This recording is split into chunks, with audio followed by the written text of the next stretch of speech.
The game is over. The rebels have won.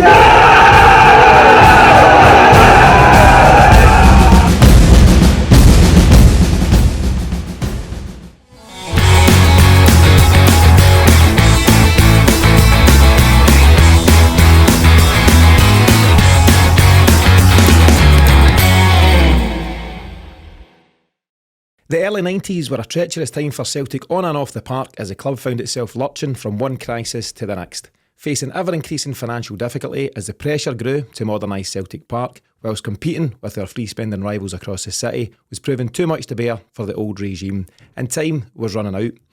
In the Battle to Save Celtic series, we've spoken with supporters groups, financial analysts, former board members and journalists as we look to cover the story from all angles. But could we really do so without speaking to the man who famously declared that the game was over and that the rebels had won? Brian Dempsey was a constant in the battle to save Celtic during those turbulent times, and I'm delighted that he now joins us on the Celtic Exchange today. Brian, we're now 30 years down the track. How are things today, and how do you feel when you reflect on those turbulent times? I feel 30 years older, if not more. The calendar belies itself.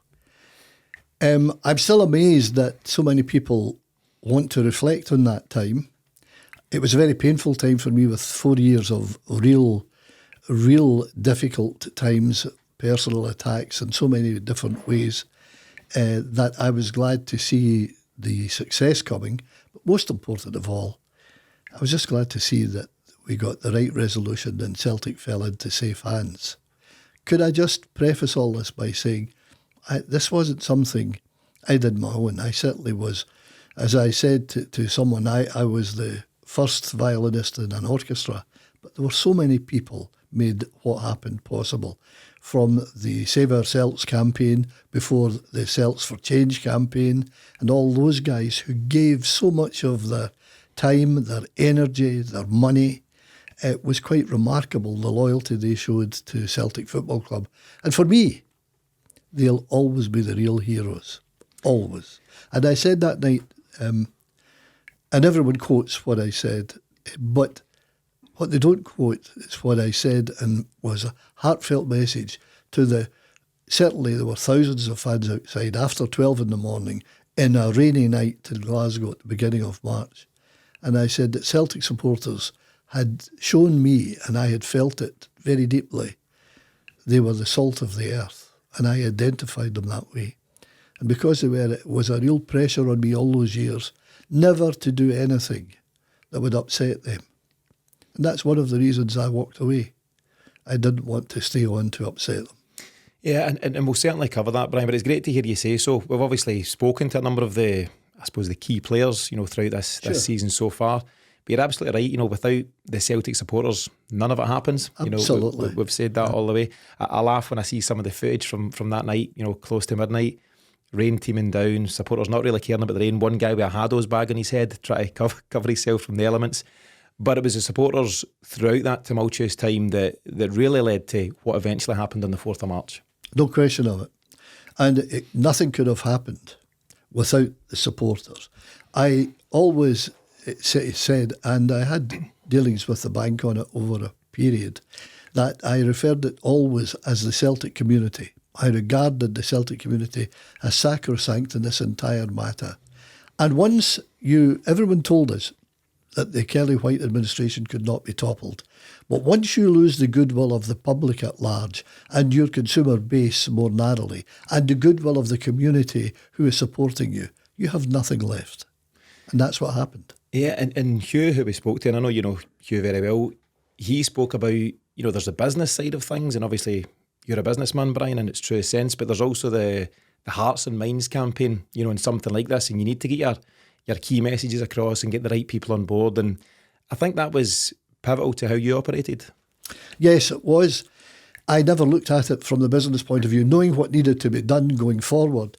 We didn't really, someone at my position at that time, didn't really realise how difficult and how problematic the situation actually was, because we weren't being told anything. And it was difficult to extrapolate from the company accounts just exactly what was going on. And in this regard, I salute warmly David Lowe, because David was the man who said to me, we need to get an extraordinary general shareholders meeting, and he can get in among the company books. And he discovered the flaw, which was the undoing of the Celtic board. And that flaw, I don't know if he told you what that was. They transferred shares from about the 40s illegally. Mm-hmm. And I went to court and got an interdict stopping all these shares being used. And that was the night when they tried to throw out Jimmy Farrell and Tom Grant and remove them from the board. And we stopped that at that meeting. And when I left that night, Alec Cameron, late Alec Cameron, whom I had a lot of time for, said to me outside, "Do you feel this is a victory tonight?" I said, "You'll see in time. This is a turning point for Celtic as an administration, because the board knew then they had to be careful what they did, or I'd be back in for another EGM and overrule them again, because now we had the majority of votes." Yeah, I think David described it as a Pyrrhic victory for the board at that time. I think that's the term he used. Yes, I'm not even sure I'd agree with them. I don't think it was any kind of victory for them. It was a momentary victory, but as on the analysis of it and looking at the longer term, they must have realised that they were in real trouble. So if taking David's definition, I would argue with him on it, that Pyrrhic victory for them was meaningless. But I'm not sure they really had the wherewithal in their minds to see that, because they were oblivious to everything that was going on, really.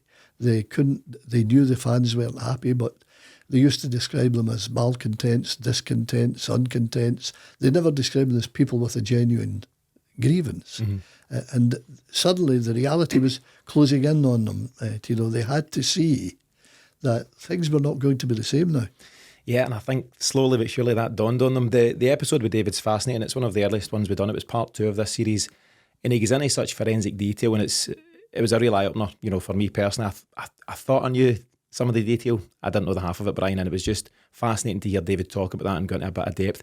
Brian, to get us properly started before we get into some of the stuff that I'm sure people are really looking forward to, I just want to get a wee bit on your own background. So, Bellshill born and bred. Can you tell us a wee bit about your early days growing up as a Celtic fan and what that looked like at the time? I was very lucky.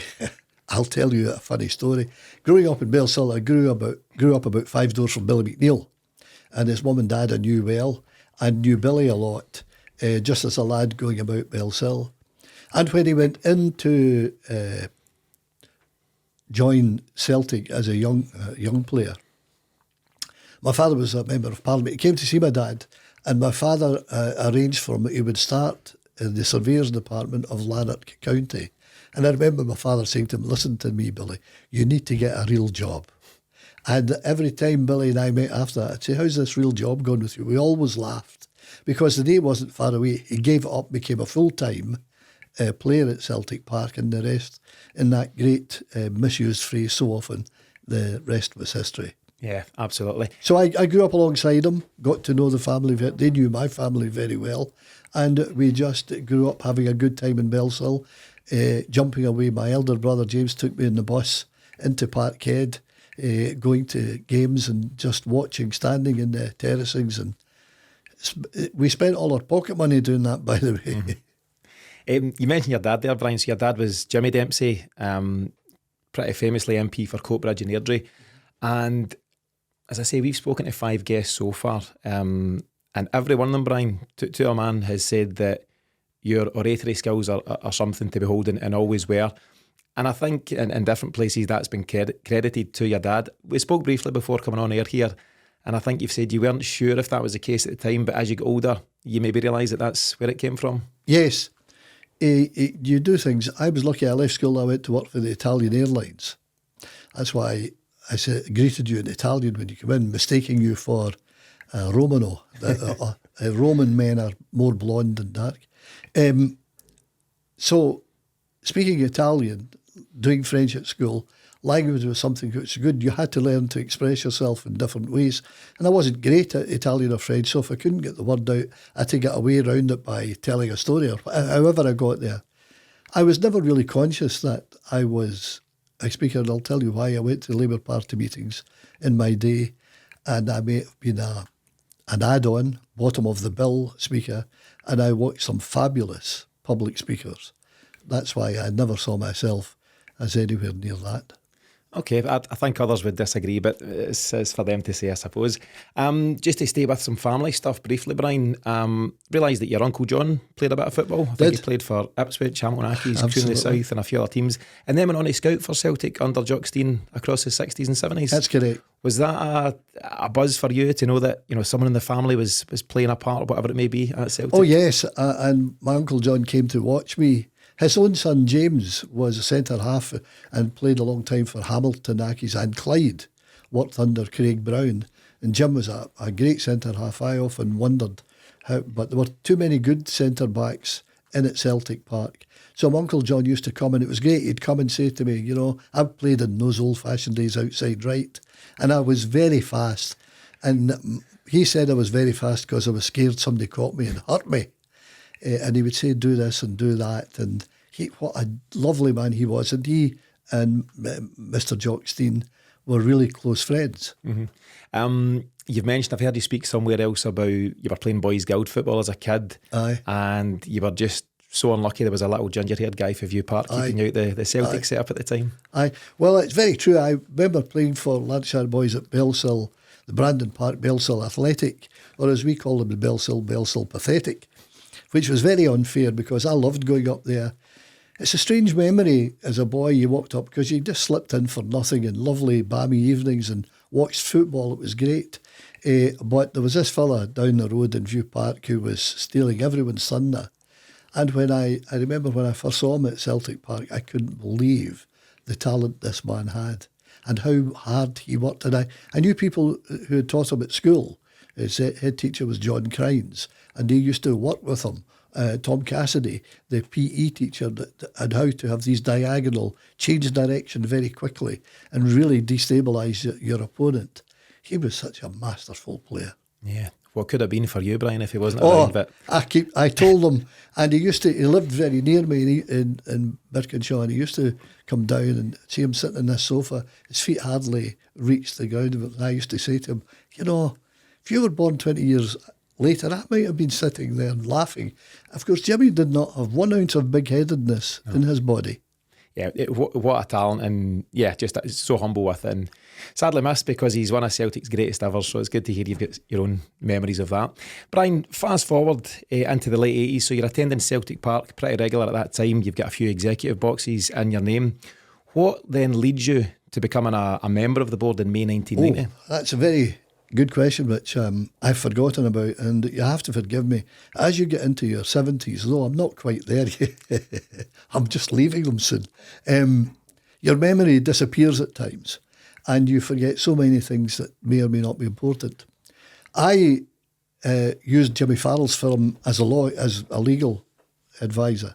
They did all the house conveyancing and all that. Not Jimmy, his assistant, a lovely man who died 2 or 3 years ago, Brendan Munn, an absolute gentleman and a great Celtic fan, who was so proud at the end he was there in the changeover. He was such a good man.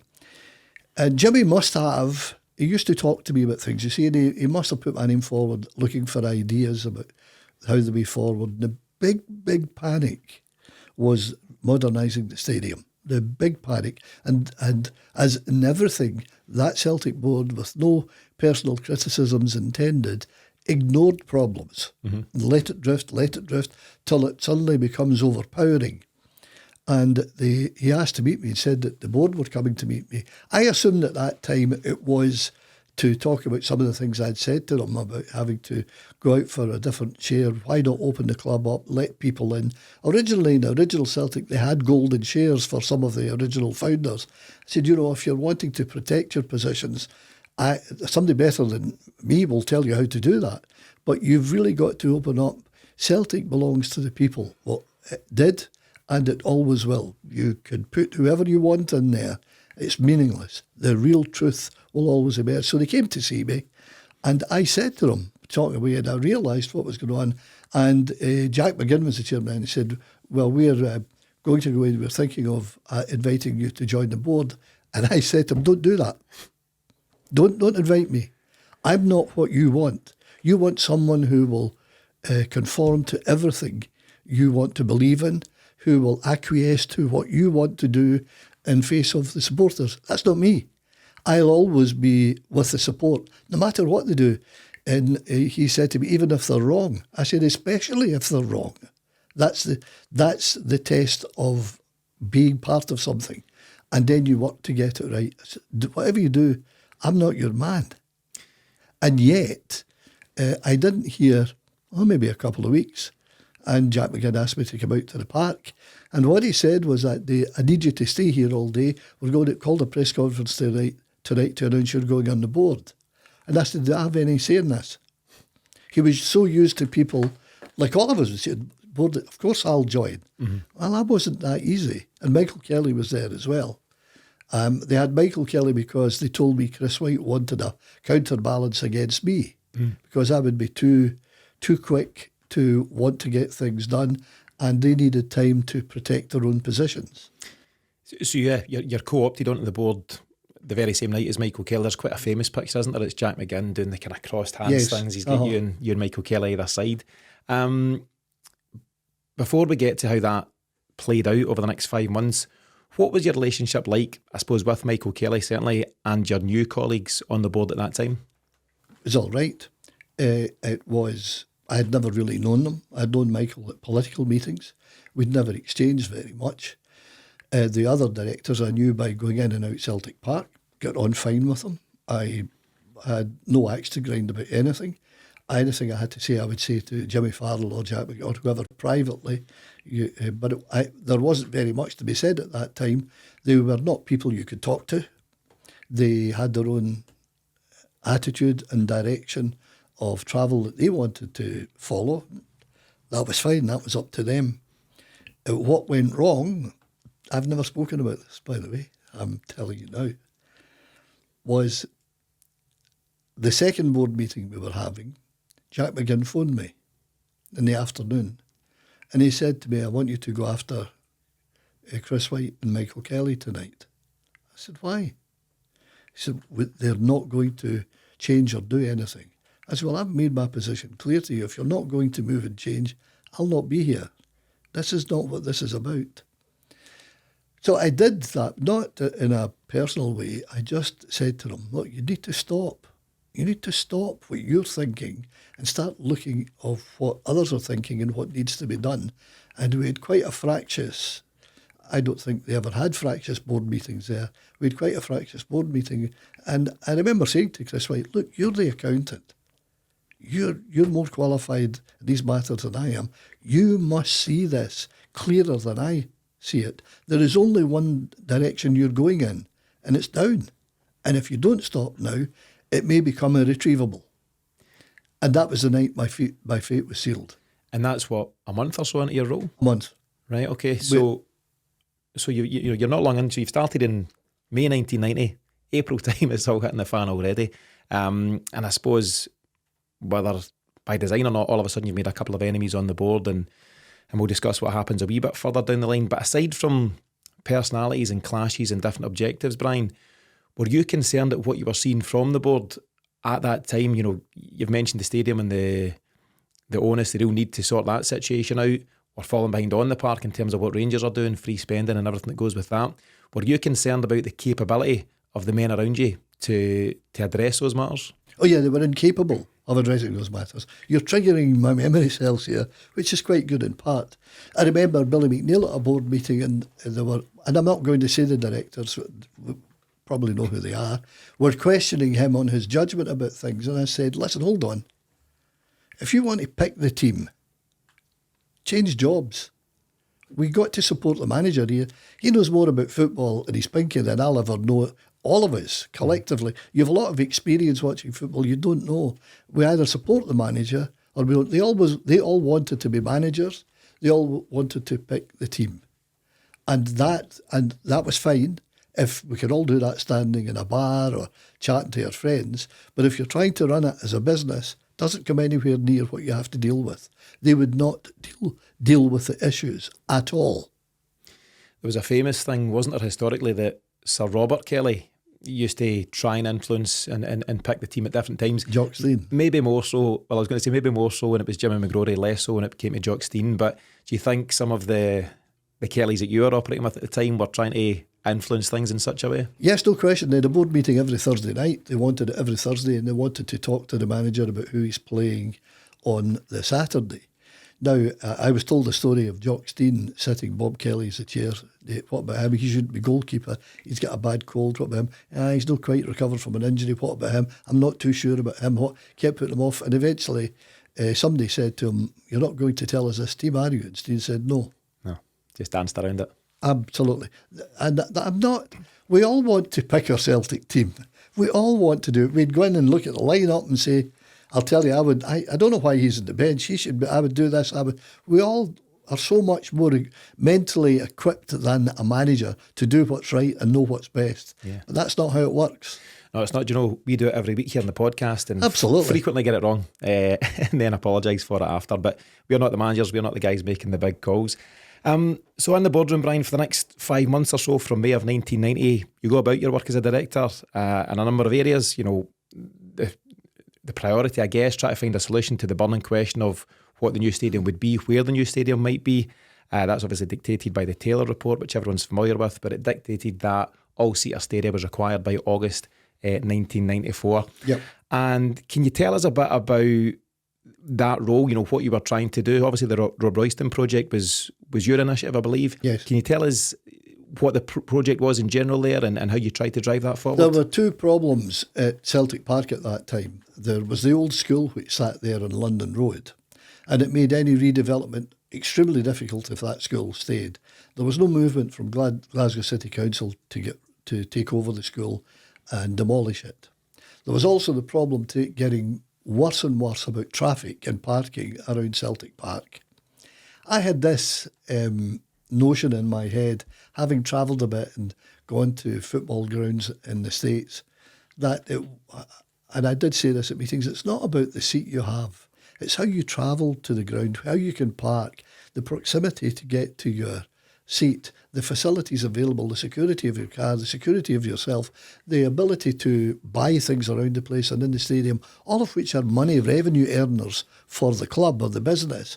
And I spent a bit of time with Boston Celtics, actually, looking at what they were doing in a very tight area. They had something like 11,000 of a crowd in a tight stadium, and how they maximised that by marketing and various... So I had the idea, having taken and auctioned all this land at Rob Royston, they would give them this site that would be about close on 100 acres for nothing to Celtic. There was direct access onto the motorway. We needed other access and egresses onto the motorway to accelerate traffic in and out. I'd spoken to British Rail about opening a railway station there. There is a railway station there now, so that people come in and virtually be on the concourse of the stadium and separate. With all the problems in this country about certain other clubs and what can I understand all that. I just wanted to believe that there had to be ways we could overcome all this and deal with all this. I wanted it to be a new experience going forward into the next century. Now, didn't see for a minute, and Glasgow weren't sure that the Commonwealth Games would come here and we'd have all the redevelopment at Celtic Park and Parkhead, which is absolutely fabulous. And everything is wonderful. My only criticism would remain that getting onto that motorway is always the bugbear.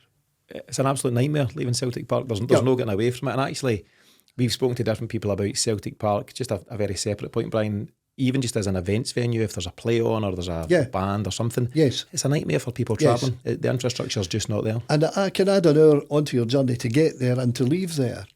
And it is a difficulty. And I just had this thing that in the time to come, coming into this century, and here we are now in the second decade of that, people, consumers, will tackle things differently and what they expect to get, because I knew these seats would become more expensive. I also would say publicly, begging men to bring their wives along, because it doubled your consumer base. It also made men behave a bit better, because where the policeman can't control them, the wife can. It was all of that. But in order to do that, you don't want people walking for miles, parking in shitty places that you can't put your feet down, and all of these things. And you look at a day like today, even that drizzle, we have to consider our customer, and the Celtic fans coming. I just wanted them to have something to be really, really special and to last the next 100 years. And Celtic Stadium will last that, although it needs a fair bit of maintenance now, I'm sure. But at the end of the day, the infrastructure, how to get to a place, how to park, how to get in, it all counts. And that's my only concern for the future. I can completely understand it. You know, the stadium's phenomenal. It's getting a wee bit tired in places. Yes. I'm sure people will agree that it could do with some upgrading there. But I wonder if, and this isn't something at the board here, but I wonder if the council or local authority can be doing more, working hand in hand with the club to make access bigger, because there's 60,000 people there every fortnight, and sometimes more frequently if we've got midweek games in Europe. Yeah. And it just seems folly not to try and address that in a better way. But we digress a bit, Brian. I'll try and get back on track. It's me fault as much as yourself. We spoke to Jim Orr. I've mentioned Jim. Aye. Great guy, great talker. Absolutely. Really good storyteller. Jim, of course, was part of Save Our Celts, along with Willie Wilson and a few other gentlemen involved there. And Jim tells a really good story of a time where you invited him into your office and he asked you to bring the guys with him, so 5 of them. Yep, absolutely, bring the lads in. And you showed him the scale model of the stadium, you know, what you're proposing. And Jim was blown away by this. He loved it. And he said you were, you know, particularly excited about it and talking him through the various aspects of the stadium. But one thing always stuck in his mind, and it's just a bit of humour, that there was a suggestion that whichever way the goalie was facing, the sun would never be in his eyes. I can't quite work out. I don't think Jim could work it out. But what's the story behind that, Brian? Well, you might not remember. I remember I was going as a wee boy in that and watching the Celtic or goalkeepers having to put on the bonnets. We didn't have the baseball caps and things there. It was a bonnet because of the sun. You couldn't see things, and the ball coming out the air. And I just said to an architect, look, I want this cleverly designed that we can't stop the sunshine and we welcome it. How that will not come in at a real angle onto a goalkeeper's eyes. So you had to turn it. And it was only ever so slightly a turn, but it stopped the direct sun rising in the east, setting in the west. So you've got at Celtic Park just now, where it's basically the east-west, you have to just twist it and you can avoid the sunlight. If only we could just shuffle Celtic Park round a wee bit, Brian, on its current axis. It would help. I'm sure Joe Hart and others would appreciate it. I'm sure they would. So just in terms of, you know, taking it back, as I say, you were proposing the Rob Royston project, and clearly that's caused friction internally. And I can say whether you do or not, it's Michael Kelly and Chris White who seem most perturbed by that. And eventually you're... Go on. I was just going to say, perhaps unadvisedly, improperly, I don't think they could accept that someone was doing this for nothing. 100 acres of land, which is now a lot of housing on it, getting over £1 million an acre out there. I don't think they could accept that somebody would do this for nothing for the club. Yeah, and I think they maybe doubted your intentions. Totally. And certainly that maybe And became also that I would become pivotal in all of this and be a complete power, which they did not want. Yeah, and that seems to be what comes through from the various people we speak to. So they blindside you, if that's the right term to use, at a meeting in October 1990, catches you totally unawares. Talk us through that event, Brian, and ultimately how you feel. Obviously, that's a painful one for you. Well, about a few days before the meeting, I was speaking to Jack McGinn. He was inclined to phone and ask me to do things and help in things. Not a character or personal assassination to people. There'll always be things needing done. And I said, are you sure you're covered with this shareholder stuff on Thursday or Friday night? Are there any difficulties going to arise here? No, everything's fine. So I certainly didn't see it coming. And I never forget when they announced the results, I was sitting right next to Jack McGinn at the top table, and he said, please don't do this. We need this man. And I'm looking up and thinking, well, if you should have covered your bases. Had I known then what I had learned a couple of years later through David, we would have stopped them. But if that's what they wanted, that's what they wanted. But it shows you the mentality, because you're triggering my memory cells. After we left the top table, I said to Jack, I'm leaving. He said to me, you're not staying for a cup of tea?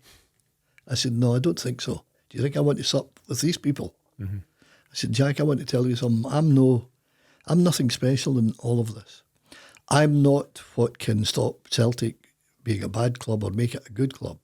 But I do believe and doing what's right, you will regret this tonight. What can I do? I said, you could say with Jamie Farrell and yourself and any other director, if you want to resign, we'll all resign now. It's called integrity and principles. Mm-hmm. And that, I think, was in short supply. It sounds like it. It sounds like it. Do you think, Brian, they felt you were becoming too influential around the club and potentially someone who might have broken the famous family dynasties? No question. The press were leaning to me, which I didn't court. I didn't enjoy it. I didn't court the press. But I would deal with them if they came to me. And they saw this with the ideas for the future were coming from me. How to deal with things were coming from me. And I think they saw that as a real threat. Before we go on to some of what happened after that, Brian, and really keen to cover that meeting in Shettleston Town Hall on the 24th of February, particularly keen to spend a bit of time on that. All right. Can you tell us your thoughts on the alternative to the Rob Royston project? Obviously, Celtic came up with the Super Stadia plan for Cambuslang. Was that ever a reality, or was that always fantasy talk? It was never a possibility. I don't know where they got that idea from. It was Scottish Enterprise land. It was like Ravenscraig, the subterraneous burning in the land, the fires underneath it from the steelworks and all of that were extremely difficult. It never was a possibility. I don't know why they clung to it now. I remember Davy Provan saying to me, he said, I'm against you in this. I want to stay at Celtic Park. That's our ancestral home. That's where Celtic belong. And I said, that's fine if you can make everything right. I'm with you. Mm-hmm. Most things came right. So for a lot of people, not going from Celtic Park at all was a bad idea. But Cambuslang, Rob Royston was an opportunity. Cambuslang never was. Do you think the Cambuslang project or the suggestion of it allowed the board to kick things into the long grass and buy themselves time? Is that the move? Oh, yes, and that's what they were doing. But I think, to be fair, they actually believed it could happen. That's even more worrying. Absolutely. Absolutely. And anyone who looked at it knew that this cannot happen. It won't work.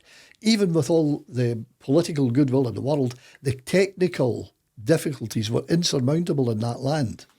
I'm repeating myself here on something I said in a previous episode, but there is a quote from Fergus around that time which says it's a PR fantasy which can only be financed by the fairy godmother. Godmother, that's and right. It sounds like that was pretty accurate. Well, I mean, you could finance that forever and still not get a finished article product because the demand to rectify and rehabilitate and remediate so much of the land and the problems there was incalculable. Yeah, just such a strange thing amongst many strange things that were going on at that time. So you leave Celtic, Brian, in October of 1990, but you keep your counsel on all of that until what's now become this quite famous meeting at Shettleston Town Hall, Sunday, 24th of February 1991. It's organised by the newly formed Save Our Celts group, and that's founder Willie Wilson that I've mentioned, Jim Orr that we've spoken to, and a few other folks, and it's chaired by famous Glasgow lawyer Joe Beltrami. What made you accept the invitation to that meeting first of all, Brian, and why did you feel it was so important to speak up at that point about what was happening at the club? I don't know why I accepted the invitation. I only knew that Jimmy Farrell and Tom Grant would be on the top table.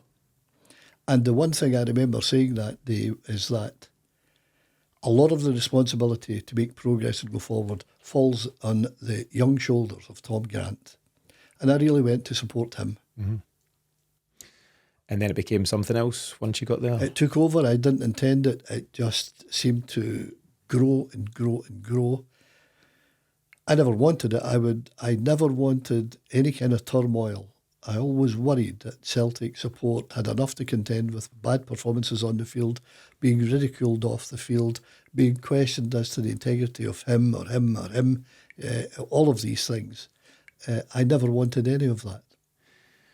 So as I say, you kept counsel between October 1990, when you've been removed from the board, until this meeting in February, so 4 months, give or take. And at that first opportunity to speak, you've clearly decided against speaking out against anybody who may have wronged you, yes, in any way. But you're very deliberately making a point of not doing so. What was your thinking there? Because you could have thrown them all under the bus had you wanted to, but what was your thinking, Brian? Well, you could throw people under the bus, but they could crawl out the other side and attack you back. The honest truth, the total honest truth, I didn't want that for the Celtic support. I've been out places where you're getting harangued about what's going on and the Kelly and White and the biscuit tin, and I was subjected to all of that as a supporter. I didn't want to see any more turmoil going on, damaging the standing of the club, the goodwill of the support. And whether you accept this or not, this has an impact on the players. Maybe not now because they're mostly foreigners, but all the players then who were driven by Celtic, it did have an impact on them. I think of guys like Charlie Nicholas who Big time. very much backed you at the time, Brian. I've seen the quotes, Peter Grant, Paul McStay, Packy Bonner, all these guys. Celtic's not just an employer to them at the time. No. It's Celtic represented for all of us, especially in a country where we understood prejudice. I'm saying something I never said before, that given a level playing field, the Celtic community could compete along with the best and win, not all the time, but fairly win. And all of this, I did not want this to change. Celtic were making great inroads, producing absolutely amazing footballers, developing a new history after Jock Stein going in and Billy McNeill coming along, and then the plethora of managers we seem to have had. It was so different then, back for me, that I did not want to do anything that would really make things worse for the Celtic support. Now, I want to tell, I understand, a lot of people can laugh at that and say, but that's the solemn truth. Yeah, and I take that at face value, Brian, and I think what I'm going to get to now is the fact that only last night, and I kind of stumbled upon it, I've now heard the audio from that meeting at Shelton Town Hall, and thanks to Paul John Dykes at Celtic State of Mind who's put it up online. It's incredible. I'm so glad I found it, and there's various folk that speak. I mentioned Joe Beltrami chairs the event. Yeah. Then I think Willie Wilson speaks very passionately. He does. Jerry Dunbar from Not The View. Yes. And then it's yourself. And if you don't mind, I'm just going to read a quote from you from that day, Brian. As I've grown older, after we came through the 70s, Celtic always seemed to me to be a club with a glorious past and an apprehensive present, and who knows about the future. The future always seemed to be regarded as an enemy, whereas those of us in business look to the future as an opportunity. And all of you, whatever you do, whether you be a housewife, a lawyer, a teacher, or whatever you might be, we must all look upon tomorrow as our opportunity. Our opportunity to step forward in life. Our opportunity to get a new suit, have our hair done, buy this, do that, go here, go there. We must never be apprehensive about tomorrow because we shape our own destiny. We have it in our hands. Our forefathers proved that over a century ago, and we can do it again if we have to. It's really strong stuff, Brian, and you've mentioned before you don't use notes when speaking, so where does that all come from? Is that just straight from the heart in terms of how you feel about Celtic, how you feel about life? I've never prepared a speech going in anywhere. I think about the subject matter, where I want to take it. I didn't prepare any of that. It's just how I felt. And does it just show then, and maybe even now, just how important Celtic and Celtic's future was to you, Brian? Yes, but not just to me. I ran about in a high school with so many people. Billy McNeill had attended, Bobby Murdoch attended that high school. I ran about with people that it was so important. Even today, you go into any kind of family gathering, people want to talk. The men want to talk about the game last week. I'd rather talk about the game next week because last week's gone. We can't regain the points. We can't double the points. We've got to look to tomorrow. It's just always been my nature. It's very Ange Postecoglou, isn't it? You can't do anything about yesterday. It's all about. Oh, is it? I met him 2 or 3 times socially. We just, I'm not even sure he knew anything about me. Charlie and I were having a coffee, and I suspect after that I introduced him to Charlie. Charlie might have said something because he gave me his time.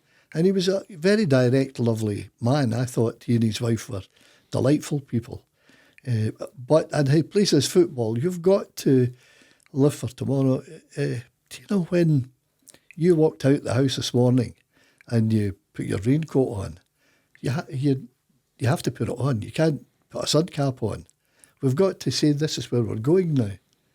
We can't change. The last night's gone. Yesterday is a memory forever. Tomorrow is a dream of hope.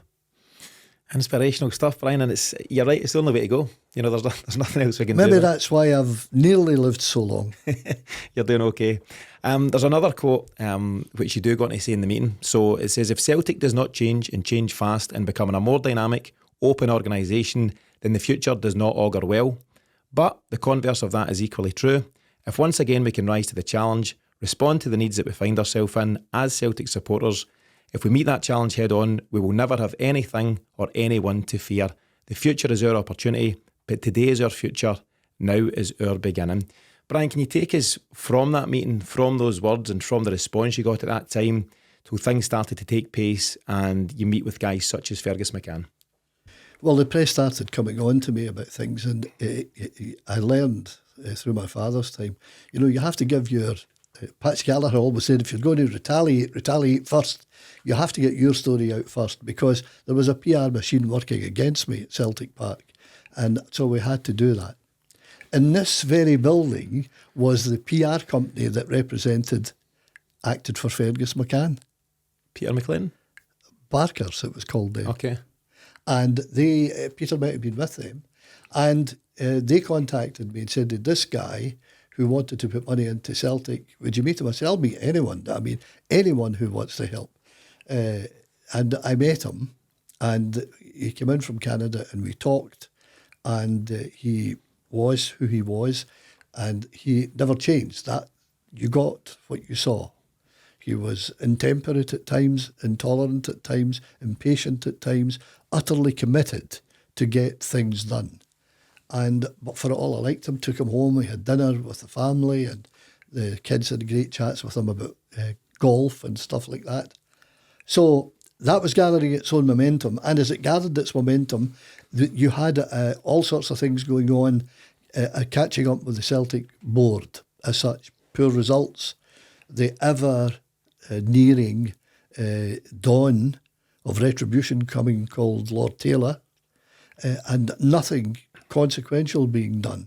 In fact, Celtic started to put an argument that improving the standing facilities would be an equal solution, because Taylor was all about exiting the park within about 6 minutes, getting people out. That's what it was all about.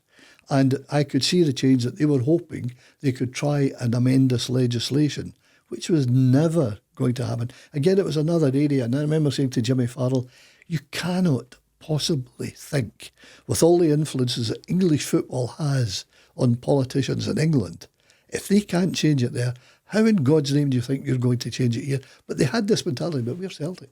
Everybody should be desperate to come here. If you had an idea of doing it, yeah, well, go ahead, do it. We're not paying for it. You do it because this is Celtic. And they had this mentality, which was never going to work. So all of it was catching up, till it could go no further. And then what happened was that we'd had a number of issues when David discovered that the share anomaly transfer. And we had a couple of shareholders meetings, and I was really observing kind of half-heartedly, I had no real heart in wanting to put a sword into Celtic. And the only way to destroy this board might have been to destroy Celtic. And I couldn't do that. And you were always navigating this attitude and this approach to not being utterly, totally ruthless, which Fergus came in and he was. That's it. It's the only way. He saw it differently from afar, and he was right.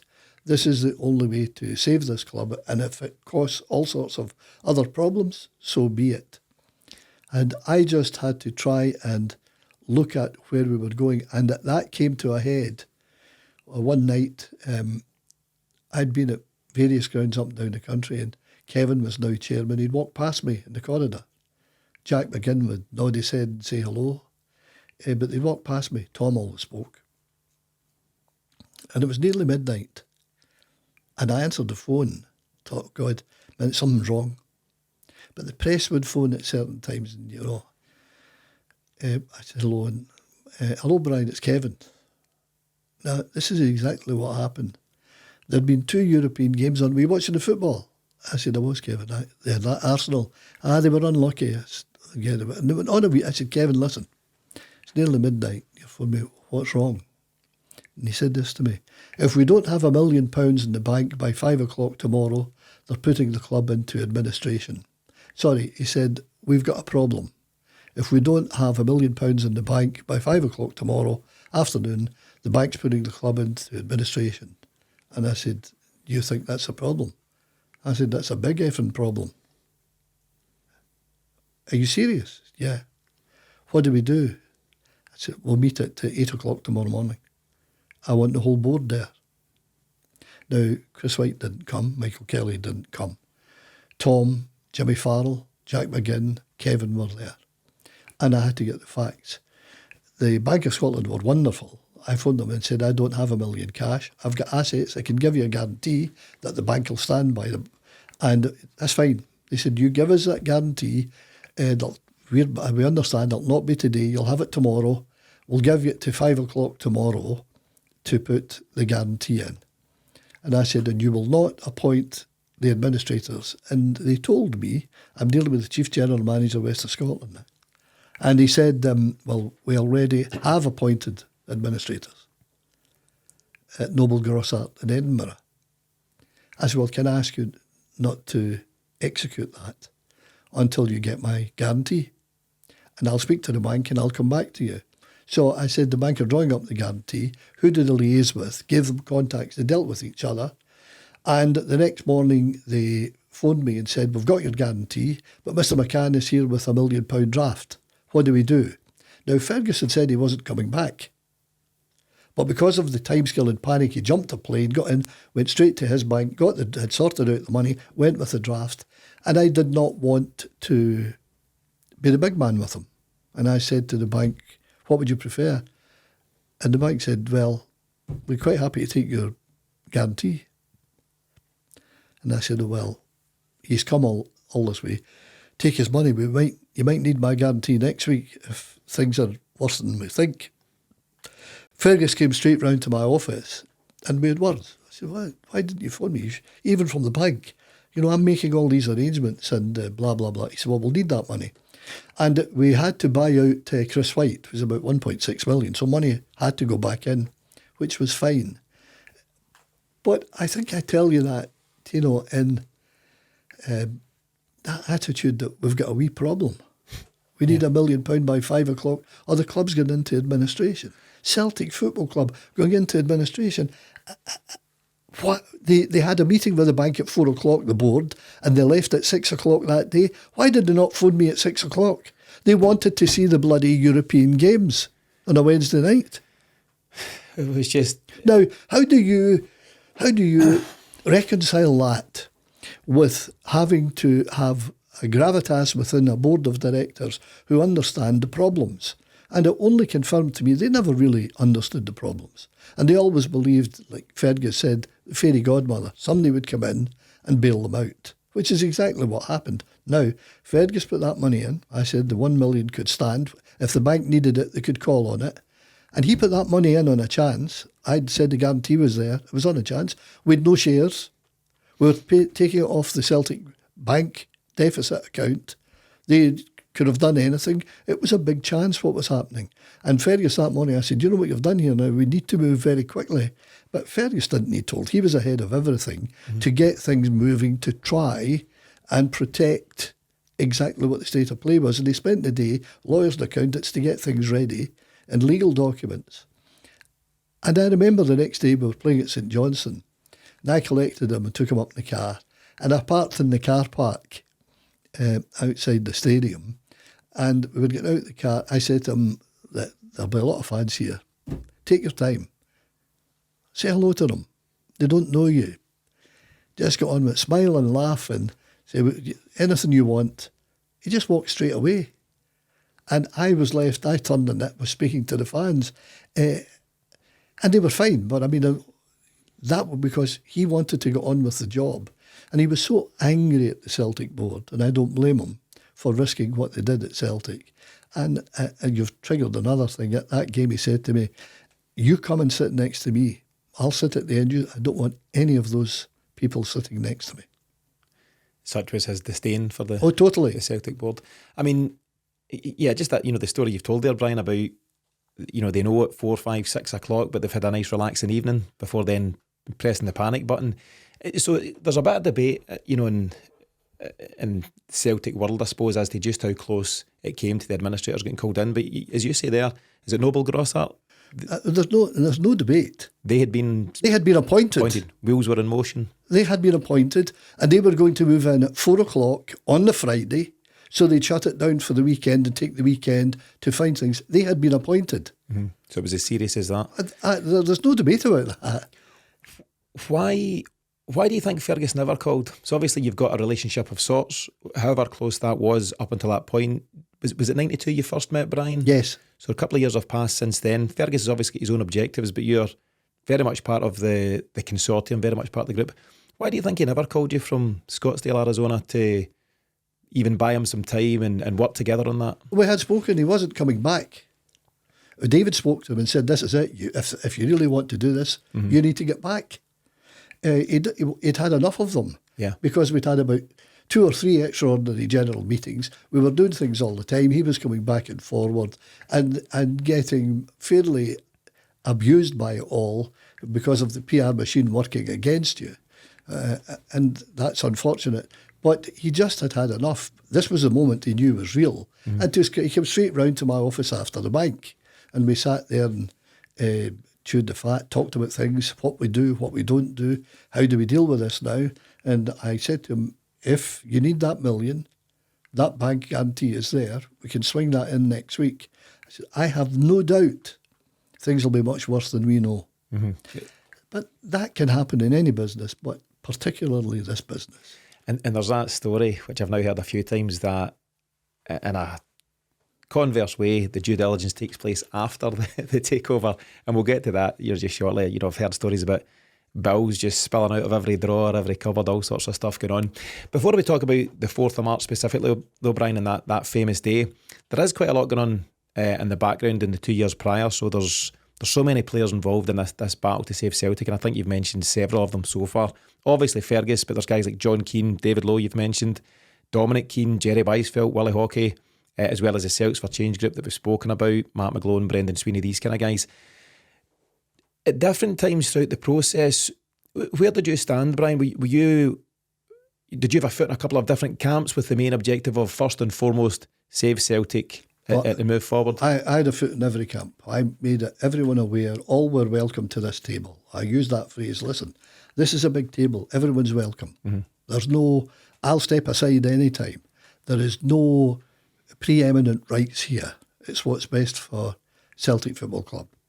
And having said so many times I would step aside is one of the reasons I felt I had to. Because people, and especially the press, and especially a PR campaign going on still against me, say, he said he wasn't going to do this. But I said many times, this is not about me. I welcomed them all in. And I had those conversations with Fergus, saying, look, I'm not going into names, so-and-so's been at him. I said, of course. And if they want to invest, you're going to have to invite them around you. Mm-hmm. You can handle them, it's all right. It will work. You need to get every penny you can in here. Because we were unclear at that time. Going for a rights issue, just looking for millions of pounds off the Celtic community, that was different then. Might be an easier task now, but it was extremely different then. There was no confidence in what had gone before. Was your money just going down a drain? We didn't know this wee guy. Was it going to work? How would things go forward? And at the end of the day, the number who said to me, I just want to go and see his one on Saturday. Mm-hmm. And that, you've got to balance all that out. So Celtic and Fergus had a big task and he took a big chance. And he slaved endlessly in the hours to get the job done. He was fortunate in that a man called Dermot Desmond came into the reckoning with lots of money, who poured lots of money into the club, which gave Fergus the backup that was needed over 2 or 3 years with rights issues to financially solidify the club. Just to take it back slightly as well, you've mentioned there that the fan sentiment, it was so important, and not everyone was on board with what was going on, particularly given what had gone prior.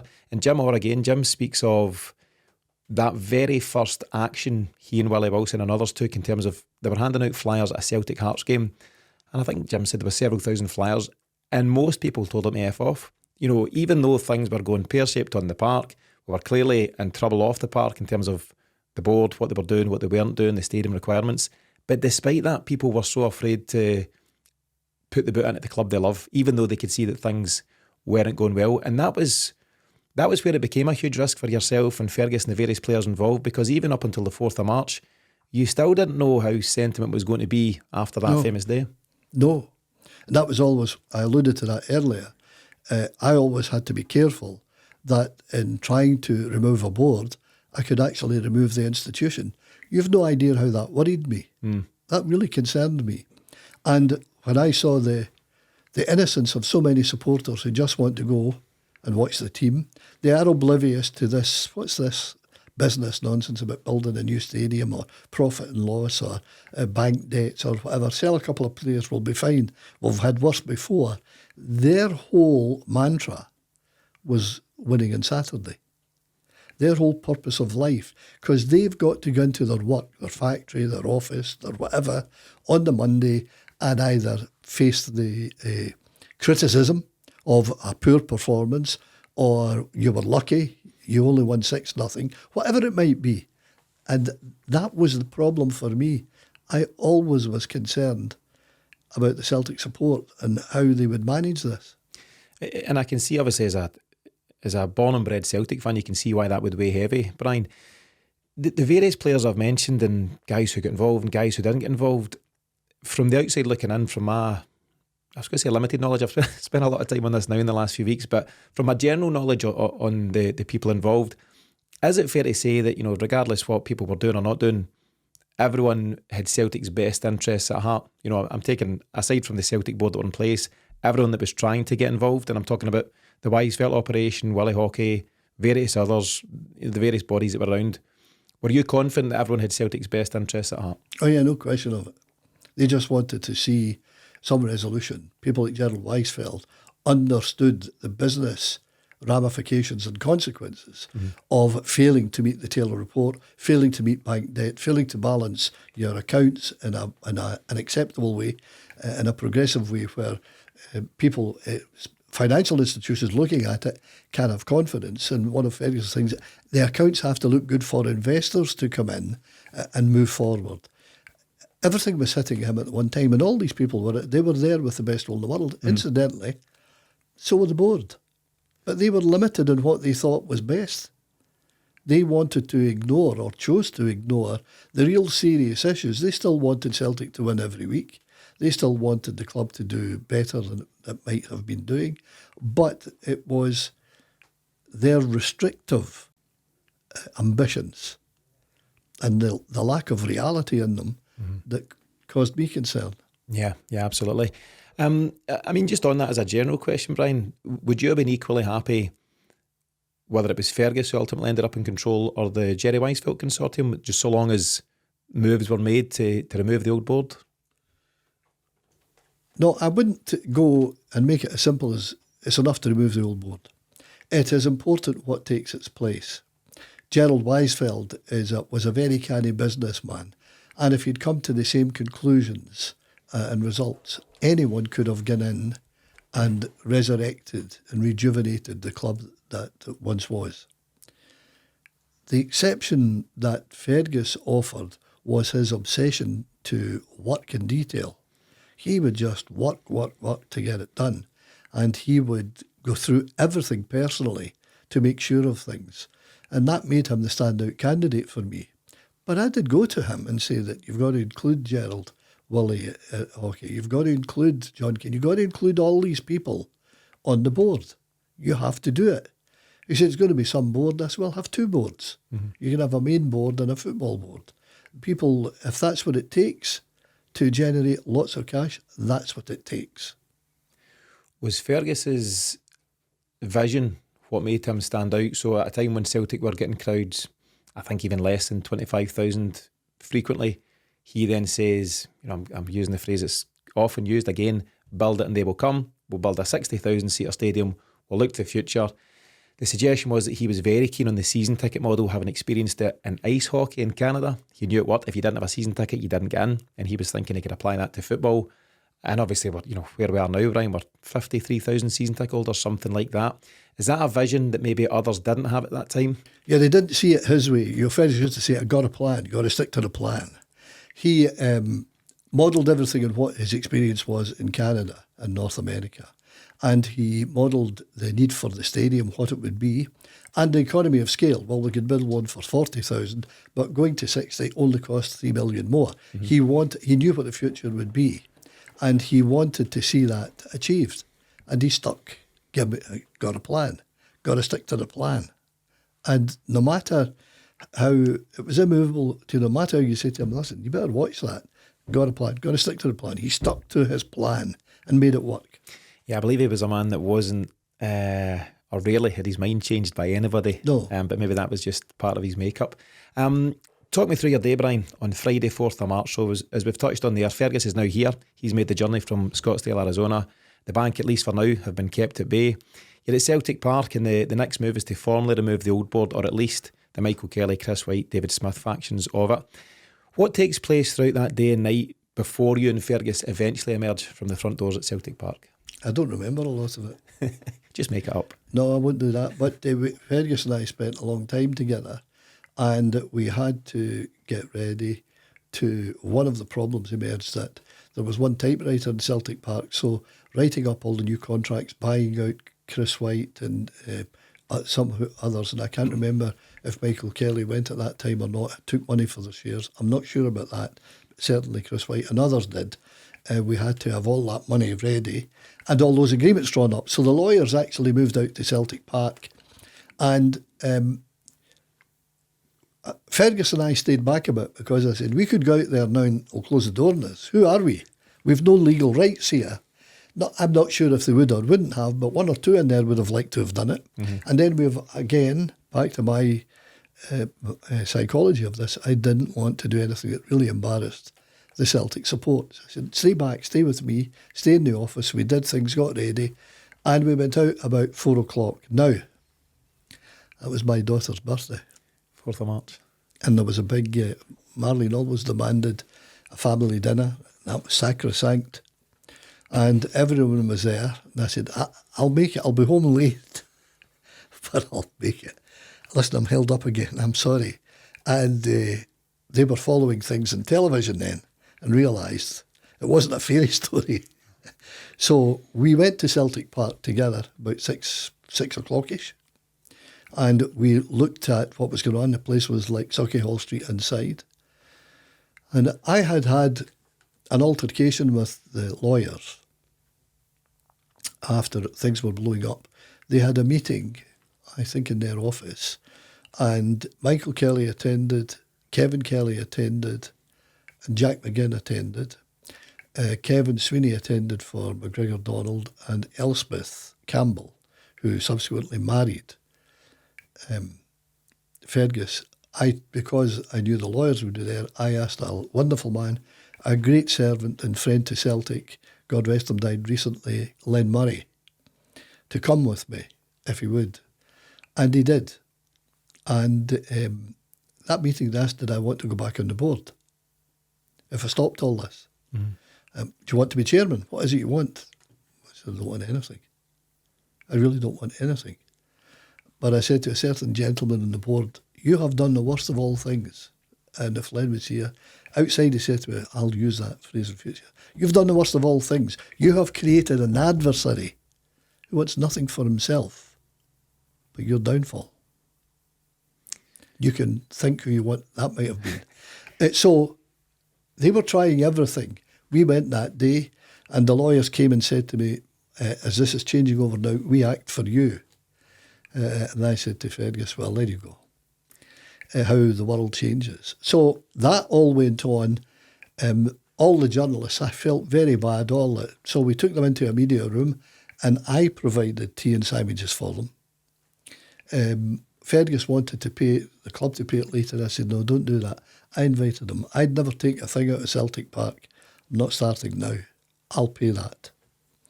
And we had to mark time as best we can until we were able to make the announcement, which was close, 11 o'clock, after 11 o'clock. Were you always confident you were going to get there that day and that Yeah. night, given Yeah. the situation? Yes, because the Chris White and family and others had thrown in the towel. They knew it was over. No question we were going to get there. And on that then, Brian, so the very moment that it is over, and actually the very moment that this whole series has kind of been shaped around, is when you utter that famous phrase, the game is over, the Rebels have won. There is a story that you wanted to say the battle is over, Yes. But Fergus suggested that you say Yes. the game. So can you tell us a wee bit about the story behind that line? I was being too, perhaps at that point I was accepting that this had been a rotten time of my life. I had had so many battles going on, so many people going places, and you knew people were speaking behind your back, saying things about you who didn't support all this. And it was painful. And I should have been thicker skinned than that coming from a political family. And I said, this is a real battle. Fred said, no, don't say a battle, don't say a battle. So it's a game, it's a football game. And I acquiesced. But it was a battle. But I said, the game is over. Because what I said was, they've called us rebels. They called us malcontents, discontents. They've called us everything under the sun. And then we became rebels. Well, tonight, let me tell you, the game is over and the rebels have won. What was the feeling like at that moment, Brian? I know it's not about you, and I know you'll always say that, but you were there, you were part of it. It's a special moment, it's an iconic moment in Celtic history. I've watched that video several times at this time, just as part of my research. It is spine-tingling stuff, it's hairs on the back of the neck. How do you feel when you reflect back on that specific moment? Well, since we're continuing on the spirit of truth, and the truth is I've never really gone into detail about these things, you have triggered my memory.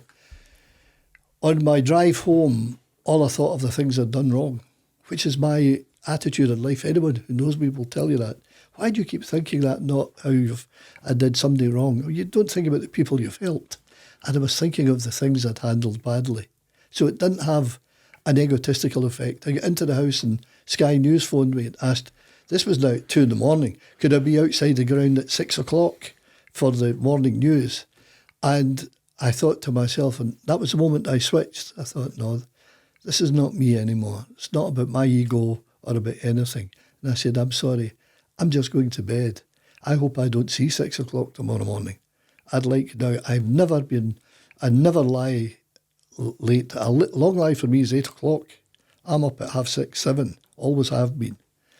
Now, and that's at my age, it's 8 o'clock. I know people would lie longer. I can't. But I didn't do it. I didn't go. All I could think of was, I wish I hadn't done that. Wish I hadn't said that. I wish I'd done that differently. And I can understand that, because it's a stressful time. You said it there, I think you used the term as a miserable time of your life, maybe the 4 years that had passed since your exit from the board. And there's so much going on, Brian. And I suppose, given that for a lot of the campaign, you had been quite front and centre, and you'd spoken passionately, Shettleston Town Hall and beyond. Hugh Keevens tells a great story, actually, of going down to Port Glasgow to speak at a sports club. Aye. I think the very day you got appointed to the board. That's correct, aye. And Hugh said literally there was people crying in a positive way. Right. Reflected on Celtic. No, I'm sure it was. I'm sure it was not. So God help them. But you're very visible, to the Celtic support at that moment in time, which kind of leads us to, I suppose, the days that follow the 4th of March. The expectation is very much that you'll naturally return to the Celtic board as part of the new regime. But that doesn't happen, and instead you eventually part ways with Fergus in the days that follow. What were the key reasons for that? Well, in fairness to him, he offered me a seat in the board. But the business plan was coming out. It wasn't what we had agreed earlier. I wanted it to be a people's club. Nobody would have more than 10%, and the Celtic support could grow and grow and grow as shareholders. That not taking place. And I remember saying to Fergus, how we get things wrong. I said, Fergus, we can't do this. It's okay for you. You can build this up and sell, which he did, made an awful lot of money. And I said, you can escape to the anonymity of Canada. I have to live here. So all my talk about doing what was best and what was right for the Celtic support, was it really just to make money? Because if it was, I'm doomed. So I couldn't carry on.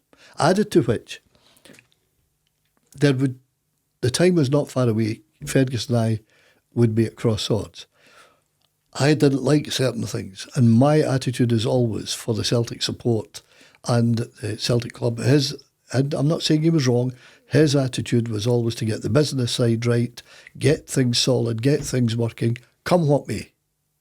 Nothing else mattered. And did you feel that because you were on different roads, different paths, it was always going to sure, go that way? That divergence could not be avoided. And I sat and thought carefully. And I thought, that all we need within 3 months, 6 months, 9 months is another massive blowout at Celtic. And the supporters go back to where they were 2 years ago and we've gained nothing. And I couldn't do it. And I think even out with your own position there, Brian, it wasn't smooth sailing those first few years. There's several people that then exit. Tom Grant moves on. He was stadium manager for a time. Willie Hockey's on the board, then off the board by 97. I think Jimmy Farrell's removed shortly after. There's a lot of flux going on. Do you feel that is because it was basically Fergus's way or no? Yes, no question of it. He had with him then Dermot Desmond, who has not made his mark in life by being anything other than totally demanding and totally committed. So you had two super egos here who knew what they wanted and would have to get it. They didn't have time to mess about and sugarcoat things. Don't have time for that. Get it done, get it done. So I would have come to blows very quickly and it would have been very bad for the club. I didn't want that. Did it hurt not to be a part of the new regime? Was it? Yeah. I'll tell you, you're doing things today. I'll tell you, going out the M74, I always look over at the stadium and I can't tell you the sadness. And I say to myself, if I had been able to sit in the corner and shut my mouth, I could still have been there. But you'd have been selling yourself short. Oh, selling my soul. And at least I've kept that. Mm-hmm. And I'm not there. And I'm able to enjoy my football as best I can, want the team to win, look at the support. And it's great to have no one, all this generation of supporters don't know anything about what happened. And why should they? I think they should. And I think that's exactly why we're doing this, actually. If they spent the 40... I've seen nights going home, trying to keep a business, working hard, with great people around me helping me, getting in about 7 o'clock, desperate for the bathroom, sitting in the bathroom with my food, eating it at the same time, and the phone in my ear with the newspapers or TV or radio or somebody on the phone because somebody has said something. And it always hurt me saying, here, I can't even live a bit. And I always haunted myself. What have I done to me? Why am I haunted with this fact that I have to defend myself? Did you say, I don't know what you're talking about. Someday, Sean Connery, well, I've never spoken to the man. I don't know what you're talking about. Stories that go out and are wonderful stories, gather a bit of momentum and almost credibility. And it's like you said about how close it was. There's no, I don't care who says you can sit Pope Francis at the end of this table and I'll tell him he's not telling the truth. Noble Grossart were appointed as administrators. Yeah, and we've tried to get Francis on the show, but he's not returning the calls, Brian. Well, if you phone him just now, he won't return mine either. Yeah, but it's obviously a hugely significant period of your life, Brian, but very seriously, it's not to be sycophantic because you're in the room, but you should take great pride in what you've done, and I think a lot of Celtic supporters take great pride in how you put yourself out at that time. Yeah, thank you. Celtic supporters would say thanks to me. That's kind of you. I did it for you. I had to stop myself saying that because it sounds so trite and false. But I couldn't see the Celtic support hurt again. I only did all of this. It cost me a fortune in money over the years. I only did all of this for the Celtic support. They deserved better. Thank God they're getting there now. Yeah, and I think that's what clearly comes through, Brian. Just a couple of, I suppose, shortish questions. I was going to ask just very generally, what was your relationship like in general with Fergus, back when it was, the earlier days? And I suppose I was going to ask, how was it, if at all, in the years that followed? Is there still any relationship there, any contact? No, well, we lost contact. He went back, when he sold up, went back to Boston. At the early stages, it was fine. We could, because I'm sure he didn't like me because I would just speak back to him. I would just speak back to him and say, that's rubbish, you're not doing that. You can't do that to Celtic, whatever it might be. I would speak back to him, and he didn't like that. So, but he was not a fool, and he was able to. He didn't tolerate fools lightly, and he was glad to have an argument or a debate. Got a plan, got to stick to the plan, and that's what he did. You mentioned stories and urban myth and stories growing arms and legs. There was a story, and you can tell me right now how true it was or not, that when you did invite him home to dinner on one occasion, mid-meal he gets up and starts doing some stretches in the carpet. Is this true? Yeah, that's absolutely true. What's going on there? Well, I how did you get that? I don't know what I've read it. I've picked it up. Yeah, you're triggering that too. He would go down on the floor and do these stretching exercises and pull his legs up, his knees up to his chest and stretch himself. And he would of course, I had Martin and Niall football mad. One is mad because he's a Partick Thistle supporter and loves it, and I enjoy games when I can't get to Celtic. And they're sitting there looking at this. Yeah, he just went down on the floor and did his exercises. Obviously, it's something he did after eating, I think. But yes, he did. Just a strange quirk and stuff. I mean, there's no doubting whether he was everyone's cup of tea or not. He was certainly a unique character, and as a unique character, there's no doubt about that. And he deserves to be saluted. I can't imagine the endless hours he put in trying to rectify things with much adversity, not knowing who to trust in there till he built up a new machine. Lucky with Mr. Desmond coming in with all the financial backing behind them and able to really put something together that has been durable since that time.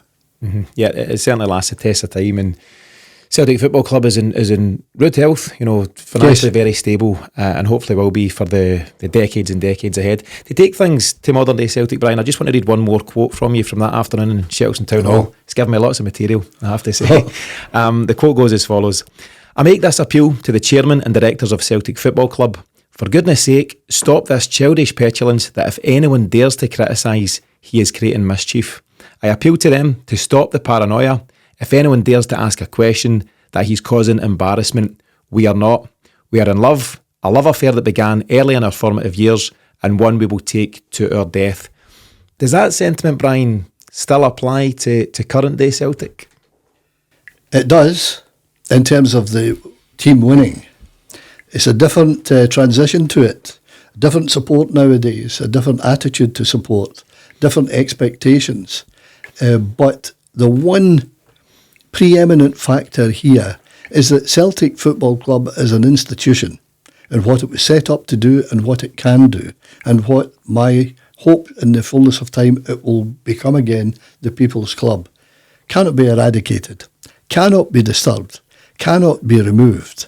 Celtic Football Club will always be that. Yeah. I mean, from what I've read, Brian, you've always been pretty supportive of the modern day Celtic. I think you speak well of people like Peter Lawwell and others, in terms of what they've done. And is that how you feel now? And do you still get along to Celtic Park to support what they're doing? Oh yes, when I go, I'll go and enjoy. I pick my games and I go to good games. I've got domestic family requirements of me that preclude constant going there. I like to get abroad to the games too. If I get out an overnight, I love to see other cities. I refuse to speak ill of anyone now at Celtic. I know what it takes to get in there. I know how it's easy to put yourself up and be publicly or privately criticised. I admire everyone who wants to go in and do what they can do. I am mesmerised at the salaries some of them command, but it shows you the modern world and how the biscuit tin has now become a money tree. Mm. Yeah, it's very different days, isn't it? Celtic announced very recently there that there's circa 70 million in the bank, and it's a world away from the challenges that faced, I suppose, temporarily when you were part of the board, but just that time it was a different world when it came to Celtic. It is. It's different times. It's a different game to a certain extent, different demands on players, contracts, managers. Players now control the scene. In my day, the clubs controlled the players. That's no longer the case. You've got all these other demands on you with what you're responsible for with your customer base, with your supporters going, with health and safety, with all the issues that brings. It's a changed world. In my time, if we had all this WhatsApp and social media, everything could have been so much easier and so much more painful. Yeah, maybe so. Brian, you've spoken of relative anonymity when you're in and around Celtic Park these days. Are you quite happy for that to be the case? Do you get Very the odd much. nod as to who you are? And No, very much. I'm happy. When people acknowledge me, I recognise they're of my vintage. But the world is for the young. Tomorrow is for the youth. They are the ones that can take anything forward, whether it's a social problem in society, football club in need, whatever it might be. The young people today are crippled by entitlement. They're entitled to everything. And therefore they just want to get on with it. And I'm happy they try to do that. Yeah, fair enough. Brian, I know the years that followed 1994 and the takeover have brought their own challenges to you at different times, and that you've had health scares amongst other things during that time. It's great to see you in such good form today, and great to hear you, chatting through these times. And I just want to finish by asking your final reflections of that time in your life. Do you have any regrets, Brian? Anything you'd rather had gone differently, or have you made your peace with all that went on during that incredible time in your life? I've made my peace with what's going on because I can't change in how I would want to change. And for me, it's very simple that era is over, but this rebel has won. And just about the perfect place to finish. Brian, I just want to read out one last thing before we do, and it's a final quote, and I think it really sums up Celtic for all of us. Again, you'll not be surprised, it's from that meeting in Shettleston Town Hall.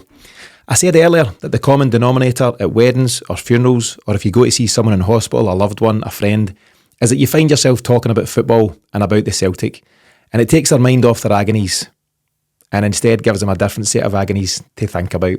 And I think that's a quote that a lot of us can very much relate to. Brian, a huge thanks for joining us here on the Celtic Exchange today and for providing your unique insight into that vital time in Celtic's history. When we started this series, so many folk got in touch to say that they were particularly keen to hear your Celtic story.